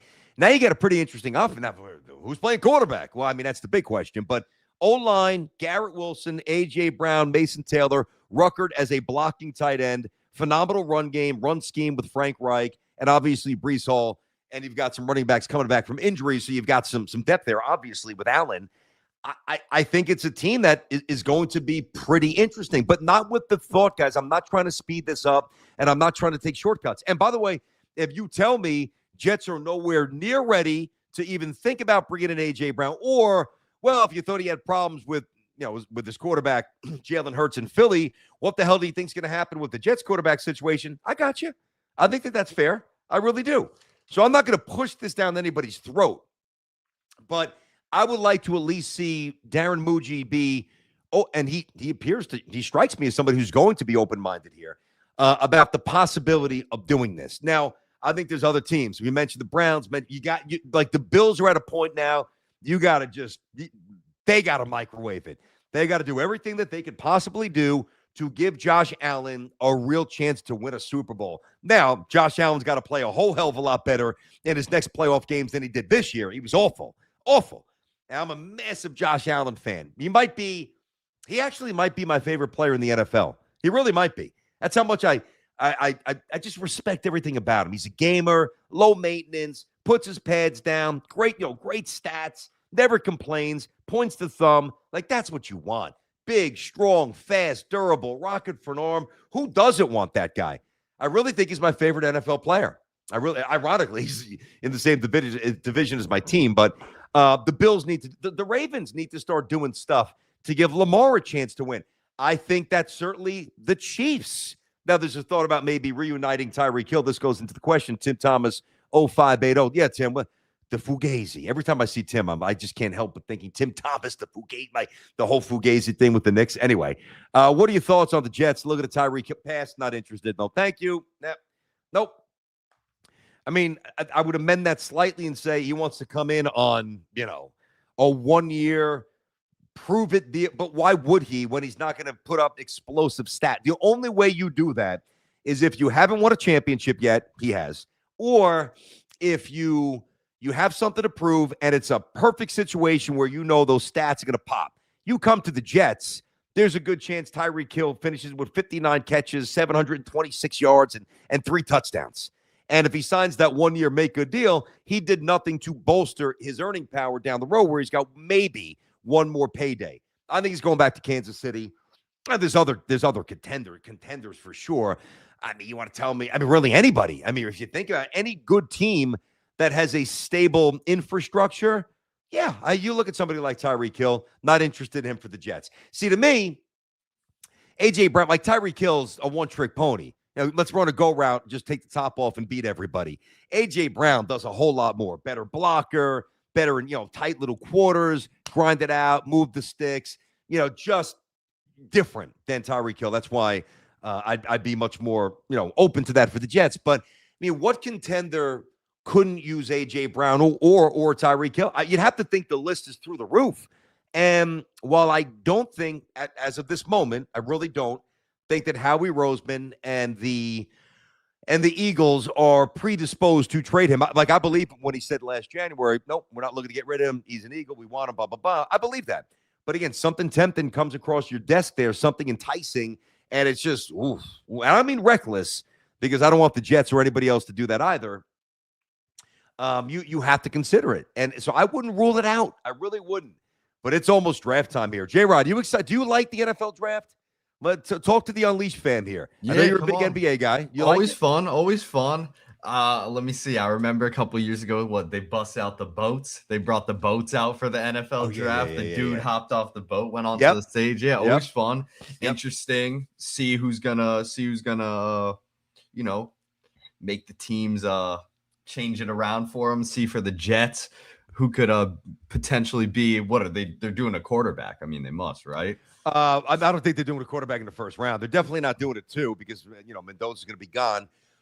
Maybe a chance they mess around with Simpson somewhere. No, I want to go defense, or defense wide receiver. Jets aren't taking a quarterback. Or like right now, I'm putting money on the Jets not taking a quarterback in round 1. Maybe later you mess around, you make a trade, one of those projects. Sure, the more projects you try, maybe eventually you hit on something. But no, I don't think the Jets. As a matter of fact, I'm almost positive they're not. So eventually go in defense. That's what I would like them to do. Yeah, their defense was deplorable, dude. Now listen, J-Rod, if there was quarterbacks, if there was another quarterback that I really thought was worthy, Mendoza's going first, easy. Yeah, and obviously nobody else out there satisfies for me or for anybody. The consensus is that there's no way. I don't care if Ty Simpson, and he's not going to. I don't care if Ty Simpson shows up and runs a 4.5 140 and benches whatever and jumps to the moon and a little thing that you flick for the vertical and has the most amazing interviews and hits the grease board and kills it like Peyton Manning or some ninja, some Jedi like Tom Brady or Bill Walsh. So I'm not taking him 60 no matter what. I'm not taking him. Now I do think, and this is less about the Jets and more about just a commentary on Ty Simpson. I actually like him. I know it didn't sound it. I like him a lot more than most of the other pundits. There's a lot of people, and I watched him a lot at Alabama this year, not just in the playoffs there, right? And the thing that you have to know, and this matters. I wish he had more experience. Let me at least be upfront with that, because there is a stat, whether it's Sanchez, Zach Wilson, there's a lot of quarterbacks, like there's a connection. When you play X amount, like you get 30, 35, 40 collegiate starts. It's just easier to weed out the real ones and the fakes, right? Because it's still, there's an element of guessing and projection with those guys who haven't played a lot. So Ty Simpson hasn't played a lot. But where I'm going to defend Ty Simpson, and I'm I do think somebody's taking him late first round, maybe the Steelers, maybe something like that. Somebody's going to take him. And I think it's justifiable because Alabama amazingly ran the ball awfully this year. Do you know that Ty Simpson, what was the number? Ty Simpson threw the ball 70. I said this from a couple of months ago. I went 73 or 74% of the time this year, which was like first and second in terms of big-time college football. They relied on him so much. They're running it to Alabama with the running backs and the access to the five-star offensive linemen and the NIL budget. Their running game was awful, and real college football fans know that I'm right. Yeah. So what happens there, Jay? Let me explain it to you there, young buck. When you can't run the ball well, right? That's why I don't think it's very fair to criticize Simpson and say he can't be a good pro, because I think he could. It needs to be the right situation. All right, so first down, right? You're going to run the ball. They averaged like 3.4 yards a pop, which was like 139th in college football. Just awful. Trust me, the stats, every stat running was bad. Right. So, all right, 1st and 10, Alabama at their own 25, off tackle, 1 yard, 2nd and 9. And that was a consistent theme. You're behind the sticks. You're chasing first downs. You're chasing down and distance. And I don't care who you are, even like vintage Peyton or whatever, Vince Young at Texas, whatever great college quarterback, you're still not going to really be in a position to be set up to be very successful. And I think Ty Simpson was statistically and from a team perspective still was very successful. And I think he's got enough confidence and enough athleticism where if you want to tell me, now I know a lot of Jet fans save the 3 first-round picks for next year, and I'm down with that, whatever. But if you want to tell me that you want to somehow take one of them and maybe trade into the back end of the first round this year, or do something in a second and a third round this year and move into the back of the first, or take the 16th pick, drop down, somehow accrue another late first round pick, and then go defense quarterback, or defense wide receiver quarterback. That's a little with Simpson. That's a little. I just can't take him at 16. Can't just. But I do like him. I like him more than most people. Not only just for the Jets. I think he's gotten a bit of a raw deal. I think Simpson can play. It was the circumstances, oddly, amazingly, at Alabama, this factory that just didn't really put him in a position to succeed. It's the truth. Yeah. You got, it's the reality of what happened. So that's where I'm at with that. Here we got one from Omar Youssef. Yeah. J-Rod, are you from Northern CT? Why are you a Celtics fan? My entire family's from Boston, but I'm a Southwestern Connecticut guy. Southwestern Connecticut guy. So how far is that from Mohegan Sun or some of the casinos? Pretty deep. So, I've been to Mohegan Sun once. My pops and I went to Caitlin Clark's first playoff game. Did you really? Was it a year or two ago? Yeah. Nice, dude. Yeah, it was fun. I've been to that venue with the arena inside the Mohegan Sun. I went to see Maris play there years ago. Oh, nice. It was, much smaller crowd than Caitlin had, I'm sure. And one of my best friends who I roomed with and played ball with at Maris, Maddie, he's from up there, like in that part of Connecticut. So he met me, and his sister came, and we gambled. We had a good night. Yeah. No, so you went to the game. Did you actually gamble? Gambled a little bit. I guess, yeah, at the time I was probably 21. So we were playing some Let It Ride. Let It Ride. Yeah, dude, he loves that. I like Let It Ride. Now, do you know how to play? Do you remember how to play? Now, no. Okay. Currently, no. All right, let me give you a little tip. First of all, anything that doesn't mean that I win with regularity, because you don't. I'm one of these truthers here. Here, let me tell you a couple of little secrets here. Number one, anybody that you know that brags about how much they want. Oh, I won $10,000 this weekend on the NFL or college football, or I won $17,000 playing blackjack or playing craps at so-and-so casino. Let me tell you about that person. That person's losing a lot more than they're winning, because number one, you only tout the wins. You don't go walking around saying, I got my ass handed to me. You might tell your buddies, but you're not really making it public, right? Oh, I got bent over. I lost $13,000 playing blackjack. They pulled a 6-card 21 and I got screwed. No, you just you brag about the wins, number one. And if you win that much money, even if it's once or twice a year or whatever, that means that you're willing to gamble that much to have the threshold to win that much, which means invariably you lose 20, 30, 50, and obviously a lot more for some people. So if you know anybody that's bragging about how well they're doing in the NFL, they're losing. That's number one. That's number one. I know all about this stuff, dude. I lived in Vegas, man. I don't gamble the way that I used to, but I had a lot of fun. The other thing, too, is let it ride. It's a fun game. And I remember the first time I played it was in Las Vegas. I told the story here on Unleashed, so I'm not going to tell the whole story again. But I was drawn into the music, the song, because I'm playing blackjack, trying to learn how to play, and figuring things out a little bit. My buddy had no idea. Almost got into a fight with somebody because he messed up the car. Oh God Almighty! It was like 2 a.m. It was a disaster. And I'm like, "Come on, dude, let's go. Let's just leave the table." And as we're walking around the casino, I hear Rob. I'm like, where is that coming from? That sounds like a fun game. And it is fun. And it's actually very misleading. Unless there's another game like a Pai Gow or a game that I really haven't played, the lowest rated odds in terms of favoring the house and not favorable to us, the idiot consumers, is let it ride. But so you have the greater chance to lose. But here's why it's misleading. You place your bets, and if you remember, and if your dad says he likes this game, tell him what I said. The odds aren't, but he's got to know this, right? So you place 3 bets up there. You get dealt 2 cards. Each house varies. Like sometimes it starts with pairs. It's got to be 8 or higher. Some are like on a casino ship or on a cruise ship at the casino. It's got to be face cards or higher. It does vary, but generally it starts at 8s, right? So say if you get dealt pocket aces, but 8-8, and you have the 3 bets up. Let's say you have a quarter up, 25, 25, 25. So what you do is, I'm good. I got a chance to get 3. I get, whatever, full house, all these possible options. You keep the first bet up there. If you get, say, a 3 and a 9 that are unsuited, you pull back your first bet. You haven't lost any money. There we go. So people think that they're in control of their money. Let it ride. Here's where they screw you. Now the next card comes up. Shit, still nothing. Damn, that's because hand sucks. Let me pull back the second hand. Okay, this is easy. I'm not going to lose. I'm going to get it. You can't pull back the third hand. Yep. And you have to remain in. And you're not playing the dealer. You're playing the cards that are flipped. So people think because they're like you can't pull back cards in blackjack.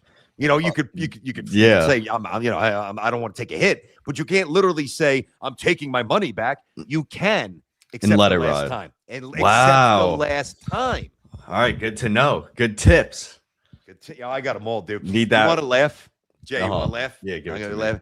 So when I am I'm living in Las Vegas, and it's my second radio job, and I'm young. I'm in my not even quite yet mid-20s, right? Making no money, figuring out the industry, hustling, weekend shows, night shows, updates, all that stuff. Just really grinding. Yeah. And I think I was 24, whatever it was. So it's funny. Everyone's like, you lived in Vegas. I lived off the strip. I lived in Henderson, which is about, if I recollect, very nice. And I wish I had money. I would have bought property. I'd have a lot more money than I have now. Gee, I just didn't have any money because it exploded, dude. Anyway, so we lived in Henderson and we rented this house. And it was like me and 4 of my buddies that I worked with at the old Sports Fan Radio Network. And one guy wrote for the newspaper. Great crew. And we had like 5 bedrooms, dude. We went bonkers. Went hard. Let me just put it at that. Leave it at that. For the sake of this pod, we went absolutely batshit crazy, right? So my dad comes in, they visit me, and my mom and they go shopping, like they hit the stores at Caesars with all the nice pocketbooks. And me and my dad play golf. We go out to a couple of nice dinners, and my mom was going to do something by herself, maybe pull the slots. She doesn't want to play cards. And my dad's like, all right, come on, let's go play cards. And my dad likes to go to AC. And I think he gave me $300, right? He's like, and this was 20 something years ago, man. So $300, unless you're an idiot, you can play for a while. Yeah. He doesn't know that I'm basically playing every night. Now I'm not playing for a lot of money because I don't have any money, but I'm playing locally in Henderson, not always going to the strip, local pubs, having drinks, playing darts, just a blast. And I'm playing. My dad's next to me. and I'm playing two hands. And he's like, wow. He's like, you're playing pretty aggressively. I'm, yeah. Right. And, he gets pretty nervous, but not anymore. But, he's like, oh, geez, what's going on out here? So he's living in Vegas. I'm playing every side bet. I'm playing two hands. And finally, he looks at me, and I'll never forget this. He looks at me. He goes, be careful out here. He could just tell the way I was playing. Yeah. I'm like, I know. I lost the 300 like that. But I never really lost a lot of money because I never had money, And basically, we would find these places off the strip. I'm not just going to name drop and give them a free pop there, but there's a lot of them off the strip. We would only go to the strip on the weekends when everybody would come in. All the girls would come in from wherever they're coming in from. We're young, we're single. They'd come in, and all right, now we'll go to the strip. But we would stay local, and again, dollar beers and play darts and just shoot the shit and have a good time with the locals. And what you would do, really, we would play because we get free meals too. Oh, okay. Yeah, you get comp meals, nothing fancy, but if I can get a free pizza and like a rubber steak for free and a potato. There you go. Who's complaining? No. I mean, imagine being your age and living in Vegas and, making the money that you make now. You're hustling, you're stringing things. Exactly. I get it. I've been there, man. Imagine you have a chance to get a free meal. You do whatever it takes. Anything, dude. Right? Oh my gosh. I might just take the trip down to Atlantic City right now, try to get a comp. Yeah, I haven't been to AC in a while. I've talked about this, so I don't want to be repetitive. I just don't have the time. You see, number one, like back in the day, and I won't disclose the number because that's tacky. I don't want to be that guy. But whatever was relative to me, it was doing well. It was single, no kids. Like, so if I went and lost X amount of money, I'm like, whatever, not a big deal. I had a free room waiting for me and, a real steak dinner waiting for me. And they'd even hook up my buddies with a free room. And it was fun. But I mean, the way you feel the next day, God, because you're sitting there all night, you're smoking a cigar, you're banging back drink after drink after drink. You wake up dead. You just wake up. You get older, you can't do it. Yeah, because you're going up to the room at 4 a.m, playing all night. Yeah. If that, sometimes later. What do you got going on this weekend, man? What do I got going on this weekend? We're going to figure it out this Friday night. I mean, I'm working today and tomorrow. Other than that, I mean, we'll see what's good. See what we can get after in New York. Wait. What do you mean working today, tomorrow? You exclusive to BT Unleashed. We got the contract, buddy. We're working. Guitar Center. Come on now. I'm teasing, man. Come on now. These people need their instruments. I know. How old were you when you first started playing instruments? All right. So I started doing just random music and stuff in general, like just production, not really musics, but like making little beats when I was probably 13, 14. Making beats how? Just like on my computer. Just like, so I would like, no. Or with your hands. What was it, 1950? Yeah. Go ahead. And then when I was a freshman in college is when I picked up bass and guitar and stuff like that and started playing live. So I've been doing that for almost like 6 years now. So let me ask you something here. I've often said, when you think about and everybody's different. Like, I don't know. I'd love to know the answer to this. Like, take somebody like Einstein or any brilliant person. Are they born brilliant? No. I mean, I don't think so either. I think certain, and I don't mean like physical, like, oh, my dad's 6'3". I'm not talking about physical stuff. Of the intellectual nature, I think that there's certainly something to be said for that. And of course, what you're around, if you're exposed to classic music and math and words and what you watch and what you read, and how just how you're brought up, what school you go to, the environment that you're in, obviously that facilitates and accelerates intelligence, sure. But I always wonder, because with me, like, words made sense and math, I felt like I was looking at, honestly, Latin. No, same. Okay. I'm very poor with math. I can't get it. But when you started with music, did it make sense to you, like almost like in a way that was easier than most? Yes, I would say it came very quickly, but I also think that comes from just putting a lot of hard work when I initially first started doing music, into it. So it's like in those early periods where your mind is very moldable to, learning a very new thing. I think I was, really getting after it 2 hours, almost 3 hours a day, just practicing. And I think when you do that, results are going to come no matter if you're predisposed to something or not. Like, the hard work's going to pay off. You know what, Jay? It just hit me. So I'm going to I'm not talking to you, J-Rod. I'm talking to the BT Unleashed family here. Just hit me. J-Rod's going to be one of those cats that lands an absolute smoke show. Yes, you're going to. No, I could. No. Yeah, I could tell. The very humble presentation. You look like Dustin, but you got the music. You know, obviously. You see the game. I see how, like, I just remember how I used to try to get after it, completely different than you. I think I've seen movies like this. The guy who, I'm not saying you're not good looking. Don't take it the wrong way. You're a good looking young man. I don't mean it as a knock, but you're not Brad Pitt, and neither am I. Like, you're not going to walk into a bar and have every woman or every young lady in the bar. Absolutely. Who is that? Unless they think you're Dustin, then they will, which will happen. You are going to, in a very unexpected, very smooth way, you're gonna land the smoke show, dude. See, now you see, like, not what. Obviously, there's no holding out here, but like you see, it's almost like a genie. There's like a genie in my mind that's telling me, "Oh man, the smoke show's coming soon." Yeah, we've been through some tribulations. We've had to slay some demons, but the boss battle's coming. Do you have a certain preference? Not like a certain hair type or skin type, or honestly, I think all women are beautiful. Let's stop. Just stop. Cut the bullshit. Yes, they are all beautiful. Every person is a beautiful creature in God's making. We all know that. Cut the nonsense, dude. What do you?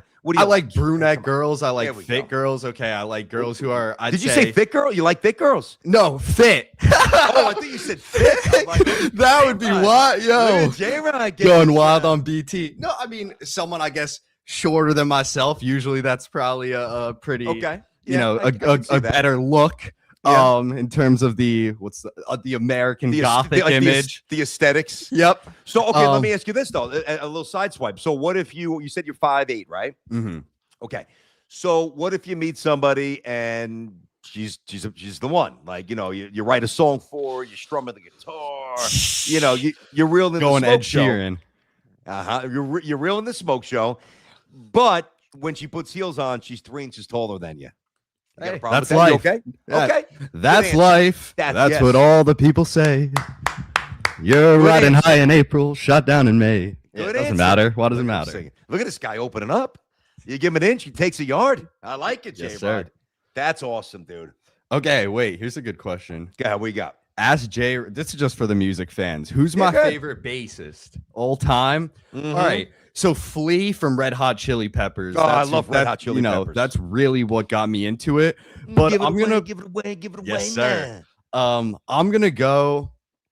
The person who's influenced me the most, John Paul Jones from Led Zeppelin or Paul McCartney from the Beatles. Dude, Led Zeppelin. I know you saw Making Zeppelin. What's the name of the documentary? Making Zeppelin. I've seen parts, not the full. I know. I'm bad. Are you kidding me? Homework. Yeah, no, that Beat Street, and Making Zeppelin. Zeppelin first, just based on what we're talking about. Now, Beat Street. Yeah, we were talking about that. Yeah, I love Beat Street. Beat Street, the king of the beat, because we were rocking that beat from across the street. But you have to see Making Zeppelin. Okay, I will admit. First of all, I think it's about 3 hours. It's a little long for me, but it's such an in-depth look at their musical genius that I think that you would appreciate more than me. Very like, cool. Listen, I like, well, give me a couple of Led Zeppelin songs, like their most popular ones. Whole lot of love. Whole lot of love. All right, what else we got? Keep going. What's the another popular ones? Like the real popular ones. Communication Breakdown. It's the one that kind of goes like. Yep. That's a good one. What's it? Heartbreaker. Okay. Boom, ba-doo-doom. Obviously, Stairway to Heaven. Well, that's phenomenal. That's what's that? 7 minutes long. All right, we'll go with the names here. I say that because I like Led Zeppelin. I don't love Led Zeppelin, right? Okay. I think that they very well might be the number one band of all time. Beatles, I know this is subjective, clearly, but I understand and I rank them based on the great appreciation for their musical accomplishments. Like they're not. I get it, but they didn't resonate with me the way they do. Like if you're a Led Zeppelin fan or you're a Led Zeppelin fan. Like I hear a couple of bangers, I'm like, oh, I love this song, crank it up. But I don't have many down. I have a couple downloaded. I don't know a ton about anyway. I say that because it was not boring, but it was so long. And I always associated like Led Zeppelin when I was younger with just some drug fueled, which they were. Everybody was in the 70s. Yeah. This 70s, tripping on acid. And I think I underrated their musical exploits, right? Uh-huh. But if you're a purist in the musical sense, like I am in baseball, you're going to love, and I thought this was a tick boring, even though I learned a lot. It's a little slow going back to England, like their entrance into the, you would appreciate it more is what I'm saying. You have to watch that. Okay, I'm there. Wait, so now I got a question for you. So like, what are your kind of bands that you were a huge fan of growing up? Whether it's like 90s, 80s, I got you. 70s kind of deal. I love it. I love it. I love these kind of questions. I want to do this more. I want to obviously do the sports content. To be honest, J-Rod, I had to make sure that you can handle this. Like, I can't just be pulling you in if I don't know that you can handle the gravity of what we're doing here. no smoke here, but at least understand it, and you've earned that. You've earned a little more rope. All right. I always use the word eclectic. I mean, I have very, very eclectic taste. Now, I will go back. This is very interesting because my dad loves like the doo-wop stuff, Four Seasons, and I do too. I used to hate it when I was a kid. I've really grown to appreciate it, right, as I've gotten older. But he really only had one, an Elvis, and that was pretty much it, right? And then, so we'd always hear that in the car when I was a kid. He'd force us to listen to it. Dad, put on Michael Jackson. Dad, put on Def Leppard. No. So I remember I had the first record player that I got. He came home with 2 albums, and one of them I totally get, and he's become my all-time favorite. That's Billy Joel. Billy Joel's number one forever.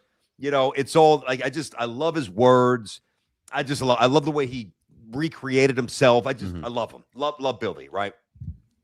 And the other one was Rush, Moving Pictures. Wow. Great album. Yeah, great album cover, great band. But my dad had zero connection to Rush. I have no idea how he brought them in. So then he brought home another one. I think it was a 45. Steve Miller. Steve Miller's greatest hits. Of course. Now, we used to listen to Steve Miller and, maybe take some bong hits, do whatever we're doing at college, And I love Steve Miller, right? But the Steve Miller song that he brought in was Abracadabra. Which was wow. It's a different kind of cut. Totally. More commercialized. Like that one, right? And white panties with the satin lace or something. What are the lines there? So anyway, I was introduced to a very, again, eclectic. Now, like if I'm working out or in the car, I do have some staples. Man, I want to hear fast stuff. Now, I will incorporate some slow stuff to think, and I am pretty sensitive and pretty emotional. So if I hear a certain song, I can get you. Yeah, I could drive by myself, think about my kids, my family. Happens all the time, right? So I would, I love Motley Crue. I love the Beastie Boys. I love Def Leppard. I love the Stones. Love old Michael Jackson. I would say from Michael Jackson, once you got to Bad, I thought that was kind of cheesy. Nah. Give me Off the Wall. Give me a little Jackson 5. Give me obviously Beat It. Give me Prime. Thriller. Give me Thriller. Yeah. That was like that. I remember when the video came out on MTV. It was like a 13, maybe more. It was like a mini movie, and like you couldn't see it anywhere else but MTV. Wow. I like. Then there's some other ones. I'll give you. It really does depend on my mood. So when I was in college, again, never good in math, and what I would do is here was my shortcut. And I didn't really love studying either, to be totally honest with you. So what I would do is I would basically push everything off to the side, and then when it was crunch time, like I hate to admit this, but like I wouldn't really study for quizzes. I wouldn't take it that seriously. Right. I'm just keeping it real. But when it was time to make sure that I got decent enough grades and was definitely eligible to play baseball, the writing, I would get A's, and it would offset any bad grade, right? But I would usually have to write, like pump out a bunch toward the end because I was late and all that shit. And when I would do that, I would be in my writing bunker for hours upon hours, right? And I would listen to Creedence Clearwater. Let's go. Yep. I would listen to, obviously, Billy. And I would listen to Cat Stevens. Like these thought-provoking, it just worked for me. And a little Pink Floyd, The Wall as well. Yeah. It put me in a calming, sedate mood where the words just kind of connected to the thoughts connected to the fingertips. And I was able to pump out some good writing content. So That's a long way of answering. Who do I like? The answer is a lot of the Police, the Red Hot Chili Peppers. I mean, Metallica. I think I said Motley Crue for sure. If not, Guns N' Roses. I mean, I've seen the Eagles. I've seen all these in concert. But then I want to hear 90s, 90s gangster rap. I just so it's a very broad cross section. Definitely. You know what I mean? Very cool. I got a question for you before we start wrapping things up. Yeah. I think this is always a fun question. I think I asked Sal this too. I'm trying to remember what his answer was. I forget his answer. But if you had the ability to I'm going to put you on the spot, but I think you can handle this. To transport, because there's no right or wrong, transport yourself back to any time period, okay? And put yourself in any venue. What venue and what group or what, if it's an individual singer, would you want to be in the audience? All right, I've got a couple. So All right, Jimi Hendrix is the easy answer. Jimmy. My two, I mean, he's my guitarist. favorite. He's my favorite in terms of like band, songwriter, everything. It's all Hendrix. Nice.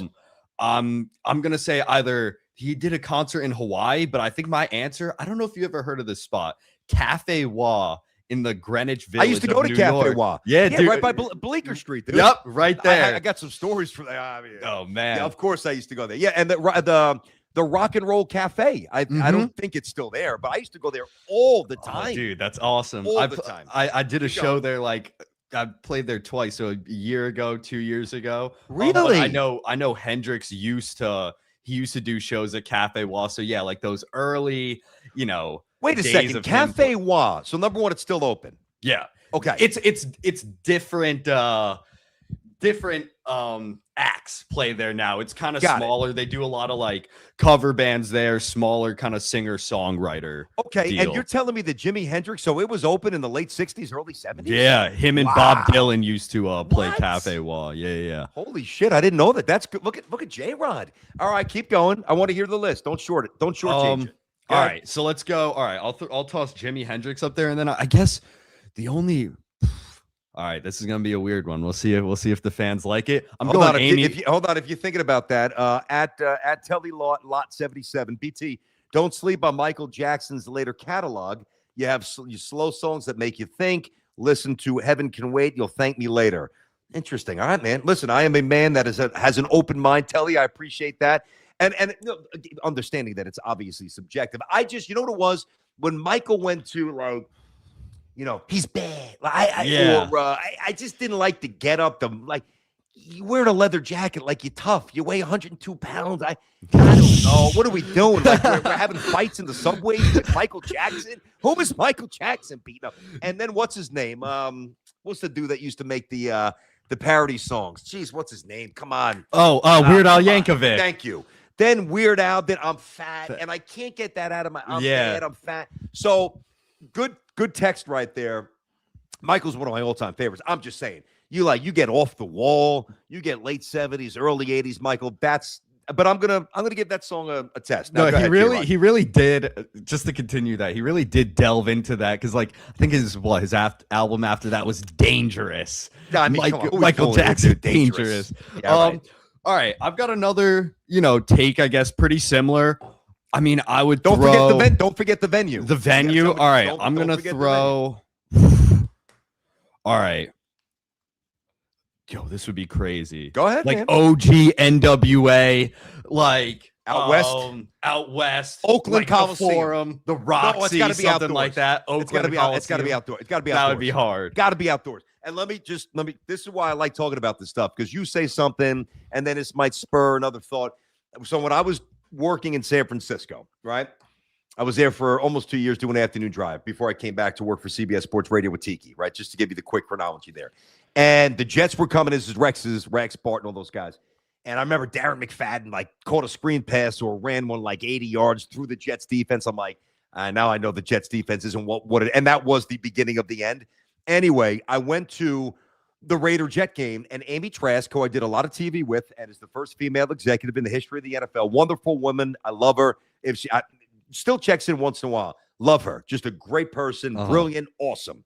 And we did TV for 7 years together, and she sat right next to me. Anyway, she got me tickets to to the Jet Raiders. She knows I'm a Jets fan. And I just moved out there, and I'm like, I'm not going to wear my Jets jersey in the place and be disrespectful when the head of the Raiders is giving me 50 yards, So I wore it in the parking lot, whatever. And I remember, first of all, there was this dilapidated stadium, and like it's one of those things that you saw from the 70s. Not really me in the 70s, but certainly the 80s, and just this visual. Same with Candlestick, what it used to look like, and this vision that you conjure up, seeing the Yankees play there, and the Giants in San Fran.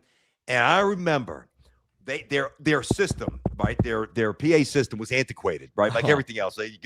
You're lucky if you take a piss and it doesn't roll all over the floor. I mean, it was just a disaster, that place, right? And I remember as they're getting ready to start the game, and the system must have been 20 years old at that point. You just hear.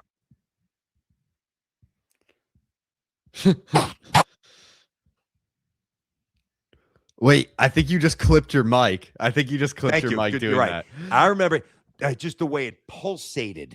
Old school. Oh, that's if you're going to see NWA, that's why the Ice T and the way it sounded, it's got to be the Coliseum. You can't see that indoors, man. And you can't see that in LA. You can't see it. You can't see it. I guess you can, but you can't see it indoors. You got to see that one outdoors, in my opinion.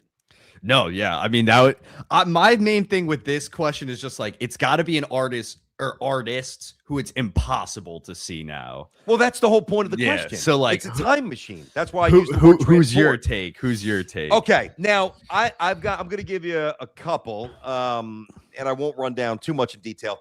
And some of these bands, ironically, one of them came up yesterday, and I don't even really like them. Imagine, but just to be there and feel it. Imagine seeing Queen at Wembley Stadium. At Wembley Stadium. Yeah, I mean that would be impactful. That's like the best concert ever. Well, that's what I'm about. I'm an impactful kind of guy. I ask profound questions because I want profound answers. That's what this is about. BT Unleashed. All right, so that's one. I think seeing the Beatles, certainly stateside when they first came, but even over there would be amazing. I would have to say seeing. Now I'll kind of give you more my wheelhouse, something that I would want to see. Because I've seen most of them. Like I never saw the Beastie Boys, unfortunately, and that would be pretty wild, man. And I'm going to see AC/DC this summer, but I've seen almost I've been to about 25, 30 concerts. I've seen almost every other one. So I'm trying to think of like historical stuff. Like the Queen at Wembley. And again, I only like 4 or 5 of their songs. That would be sick. I like this one right here. Johnny Cash in Folsom Prison with Drew. Great answer right there. That's a good one. See, that I like that. That's creative there. I think, it's got to be outdoors to me. And there's only so many outdoors. Like, I didn't see Pink Floyd, but I saw Roger Waters, right? And I saw Roger Waters when we were out in San Francisco, right around 2011. It was like the Wall Tour, but it wasn't all the Pink Floyd. And those of you who are huge Pink Floyd fans, you know what I mean. And it was phenomenal. It was all the songs. And it was at the Giants baseball, whatever they call it. I still forget what they call it. Where the Giants play. I still call it Pac Bell. Monster Dot, I don't even know what they call it. And just the scenery. You could see Alcatraz. You can see the Bay Bridge. You can see the Golden Gate Bridge. And I remember, maybe taking a little, have a little fun that night, right? Sure. And I remember, and my wife is not even a big fan. And we came home from work. She was selling TV ads for the Warriors and the Giants station. Yeah. I was doing radio. So we come home, and I've got like a bottle of scotch for me on the table, maybe something else, a bottle of wine for her. And she didn't even really, she wanted to go because it was a concert, but she wasn't overly excited. And I was playing Pink Floyd music as we were getting ready. And then we just walked to the stadium. We lived right there, right? And we got another glass of wine on along the Embarcadero. And where we were sitting, the way the wall starts as like the missile or the begins to come down. Yeah. And then it starts the musical interlude, right? We were sitting behind home plate, a little bit high by design. I wanted to be up high. And all of a sudden, this like fake, not bomb or missile, I don't know, whatever it was. And again, I'm feeling pretty good, if you know what I mean. Comes right in front of us. Holy loud, just permeates the entire stadium, let alone the entire area. And then like it kind of goes toward and as soon as it hits the ground, now they start getting into the instruments and the concert starts. And I don't know if you're going to get crazy. Dude, it was wild. I don't know if you're going to get that if you're at the Garden or if you're at the Staples or Forum, the old Forum in LA, the old Boston Garden. I don't know. Like that's why to me to incorporate outdoor venue, which is why even though I don't love Queen, like Wembley Stadium to me is pretty interesting. Yeah, definitely. So you saw Pink Floyd when they were still Pink Floyd? No, I didn't. That's why I said Roger Waters. Oh, it was just Roger Waters. Okay, yeah, okay, but got it was it, all got the it. songs. It was all from For the sure. wall. Yeah. No Dark Side of the Moon. Sick. It wasn't Dark Side of the Moon. It was literally the wall, like Roger And they did Waters, top the to wall. bottom. Oh yeah, yeah. That's And then too it cool. ended. I don't even know how they did this. Like he was in front of I think he was in center field. Yeah, he was in center field, and somehow it wasn't the outfield wall, but I think right in front of it was this digital wall that they put up. So when the concert ended, like the wall, Pink Floyd, the wall crumbled and it was set to the music. Oh, Dude, it dang. was sick. It was really good. It was good. Anything else before we start wrapping things up here, buddy? See. Listen, I've got nothing. BT fam, thanks for another great week. Listen, excited to get after it next week. I know what's happening. Yankee spring training 105 today. Is that what's going down? Yeah, people are hype about that. I mean, a little bit hyped. I mean, really very few. I think Jazz is playing, so he can get his start on 50-50 today. I know Judge. Many of the regulars are not playing. I looked at the roster. It's a travel day. So no, yeah, but hey, it's baseball. We'll flip it on and see what's going on. I did see there Woodstock, the recreation of Woodstock in 94. There you go. That's the 94 Woodstock. My buddy actually worked it, right? Oh. The guy that I used to go to Cafe Wa with, one of my best friends. Okay, cool. He used to have blast, right? And he did that. I remember he was we're still in college and he was doing that. Like security, whatever. One thing I will say, you couldn't pay me, even though, and I think Hendrix was there, and Jefferson Starship, and like just the names that were at the original Woodstock. You could not pay me to go to Woodstock in the 60s or whenever it was whatever year it was. I could not live like that. And I know it was a different time.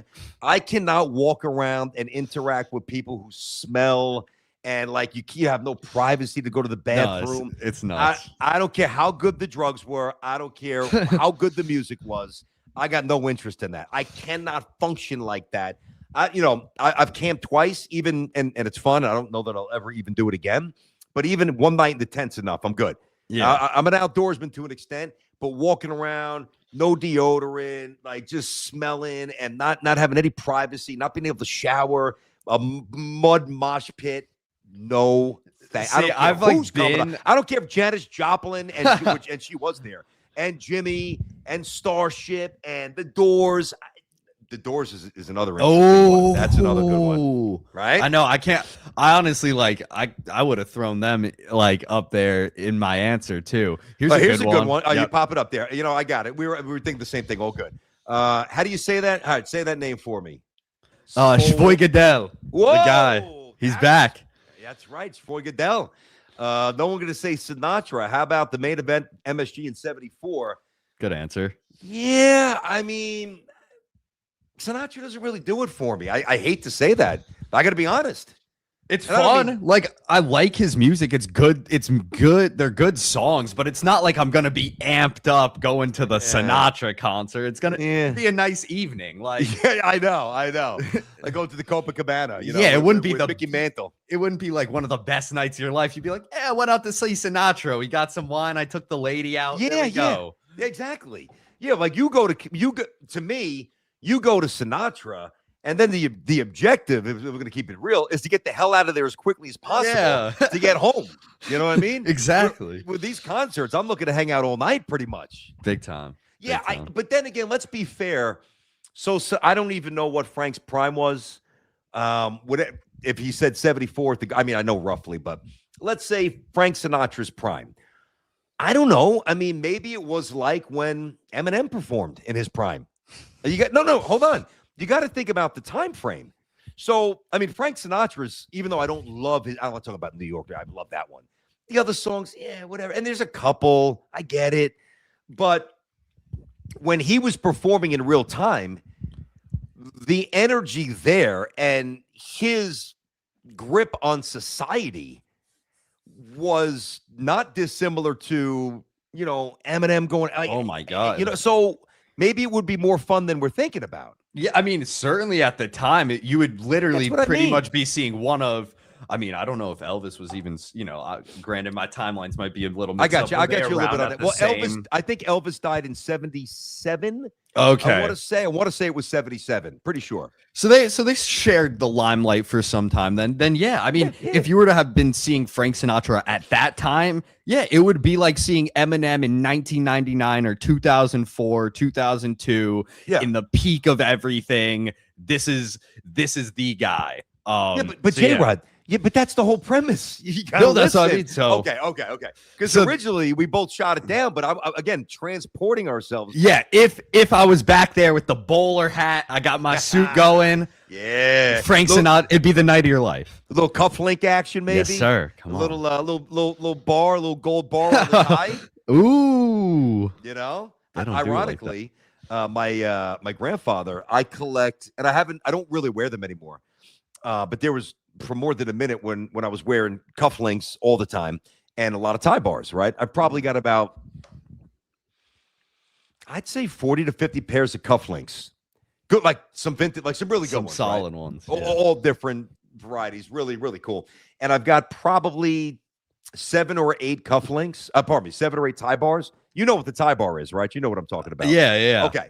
And one of them, my mom, when my grandfather passed away, she saved it. And it's really small and it's gold. And my grandmother had gotten it from my grandfather either for an anniversary or something.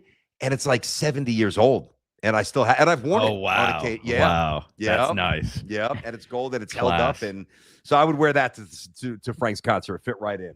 All right. Let me get in one more text here. See if anything jumps. This is a good one. Which one? You got some? Guy? Yeah. All right. Go ahead. After meeting you at our sales conference, CCM, I've been addicted to watching your show. Wish you and Sal were back on TV, but I did watch your joint podcast on the plane home from Florida. Made it fly by. Oh, that's awesome, Kev. I appreciate it. So that was the motivational speaking that I did. I guess it would have been today's Friday. Yeah, so last week up at Pearl River in New York. Great crew. Really good moment for Cross Country Mortgage as well. They won the $1.5 billion Mortgage Cup, so it was a massive celebration, and I was the keynote speaker, and I was honored to do it, and it was awesome. So I met Kev, I met the entire crew. My buddy Mike Paris works there. Got to meet, some of the executives, and now have a relationship with them, and that was a lot of fun. Boy, that's a room, awesome. Kev. I could have hung out there all night. I could have. That's so fun. I could have hung out there all night, but the bar was open, but I wound up leaving at like, 7 or so. My wife and I had to get back, babysitter. I think my daughter or my son had a basketball game. We had something going on, but awesome room, great people, great opportunity. And I got some pictures if you guys want to check it out on the YouTube page here. If you go to the post there, I've got a picture. Kev, I don't even know if you've seen it, Kev. I got the entire crew, where we had all 80 or 90 of us there. So thank you for checking in. And that's a strong word. Not like, hey, BT, I loved it. I enjoy it. Addicted to the show Unleashed. There we go. That's what it's some magic right there. That's yeah. And as you guys could tell, it's not just about sports. I'm gonna hit some of this stuff. I had to figure out J-Rod if he can handle this. Like I can't have some mumbling, stumbling dope taking up my airtime here. I'm trying to pay for the mortgage. Tough. Exactly. Gotta come on, get a good back and forth, get a good rapport. And honestly, that's what I'm loving is like, we're getting to know each other on air. I think it's cool. I think it's a great thing. And, obviously just excited to keep it going. Attaboy. Well, you keep it going. Have a good weekend this weekend. Let me say goodbye to everybody. J-Rod, do your thing. All right, so J-Rod is out. Let's see. Yeah, I'll flip on the Yanks at some point today. Just listen, even though maybe 1 or 2 guys that will actually be playing when it matters will be playing today, to me, and this is even with the NFL, the preseason games mean nothing. You see the uniform, you see the field, the crack of the bat, especially with the baseball. I'm all for it. I can't wait. And most of the snow is washed away. Now, I think we're going to get I think it's going to be more sleety, freezing rain, I believe, on Sunday. But, I'm a weather snob. I always look at the weather. And looking ahead 10 days here, the Northeast, New Jersey, New York, there's a bunch of 48, 49-degree days coming up here. So, what remains of the snow will be gone. And then, travel baseball, club baseball, softball, high school baseball, college baseball, Yankees, Mets, golf, getting out there and playing golf. Bad golf at that, but getting out and playing golf. Before you know it, guys, spring is getting ready to pop, and it's going to be awesome, which leads us into certainly the NFL draft, which will be amazing here on BT Unleashed. Amazing things that we have. Can't announce them yet, that are beginning to percolate that you guys will absolutely love. The BT and Sal live show is absolutely April 2nd. I can't, the date changed. April 2nd. Can't tell you the guest yet that we're targeting. It's going to blow your mind if it happens. Decent chance it does. Either way, me and Sal will be out there, out east. We'll tell you the venue when we can. We're locking that in with the paperwork. And then, the Masters and all the good things that the spring yields. And I believe, what is it, March 8th is when we spring ahead. So, days will get longer. Things will open up. Get out of the house and start living again. So have an awesome weekend, everybody. Appreciate you guys. You know that. Thank you for the text. Thank you for all that stuff. Like it. You got to start pounding the button. Like, I'm doing my job. You guys aren't doing your job enough pounding the button. Just not. I'll call it the way it is. For what we're doing, there's got to be more likes, period. I mean, I'm giving you guys good shit. You guys need to hit that button more and start picking it up, all right? If you're going to keep it real with me, I'm going to keep it real with you. Do your job better. Do your job. What does Belichick say? Do your job. He didn't say anything anymore. He lets his girlfriend do whatever she wants with that stupid T-shirt that she was wearing about with Kraft. But yeah, subscribe, like it. Check out some of the other content on the page if you're new. Have a great weekend. Be safe. Monday, we're back unless something wacky happens over the weekend. Good luck to the Johnnies tomorrow. Noon tip. Creighton looking for 13 straight wins, and I will see you on Monday. Peace.